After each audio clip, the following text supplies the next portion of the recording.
طالب کافر دی دا چې ولې او څنګه ویډیو ګورئ چې پرې خبر شئ. 3 کاله مې پرله پسې په تلویزیونونو د سولې طالب او جګړې په موضوعاتو بحثونه وکړل. حتی د سولې په شورا کې وم، خو باور مې دا و چې طالب سوله نه کوي. هلته مې ډېرو ملګرو ته وویل چې سوله په سولې شورا نه راځي او طالب سوله هم نه کوي. خو راځئ چې یو کار وکړو چې د سولې له شورا د طالب ضد تبلیغاتي سنګر جوړ کړو او د ولس خولې ته یې ورکړو. د طالب د جګړې مشروعیت پرې وننګوو، د جګړې منطق یې مات کړو او په خورا مؤثریت مو وکړ. د علماو نړیوال او کورنۍ کنفرانسونه، د مکې او اندونیزیا فتواوې او په کابل کې د 3,000 دیني علماو فتوا. نن طالب په سپین میدان تنها ولاړ دی، له کفر سره یې تړون لاسلیک کړی او د خپلو خلکو او حتی یو ورځني ماشومانو په وینو یې چاړه سره ده او رښتینې د چنګیزیت څهره یې اشکاره ده. نن ډېر عادي افغان هم په دې پوهیږي چې طالب کافر دی او له کافره هم بدتر دی.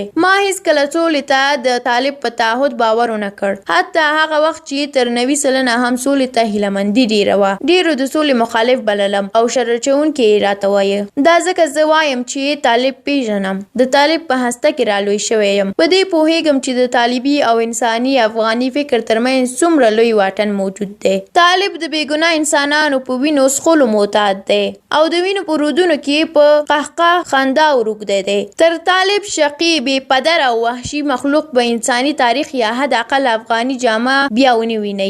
دا ځکه چې طالب پنجابی دی او پنجابي د لنګمار زوی هیڅکله دومره قوي نه و لکه نن. زور او واک چې د سپکو خلکو لاس ته ورشي په کمزورو چې په میچنۍ ګرځوي. پاکستانی شی چې هر څه وي انسانیت ته دومره موزر دی لکه طالب. په طالب باور او له طالبه د سړیتوب تمه ځان وژنه ده. طالب ووژنئ، د طالب ریښې قطع کړئ. ښه طالب مړ طالب دی. قدرمنو لیدونکو ډېره مننه چې ویډیو مو تر پایه ولیدله. که ویډیو مو خوښه شوې وي لایک یې کړئ او که تاسو هم د طالبانو په اړه کوم نظر لرئ زموږ سره په کومنټ کې شریکولی شئ. د لا ډېرو ویډیوګانو د لیدلو لپاره زموږ د یوټیوب چینل سبسکرایب کول درنه هېر نه شي. تر بلې ویډیو الله مو مل شه.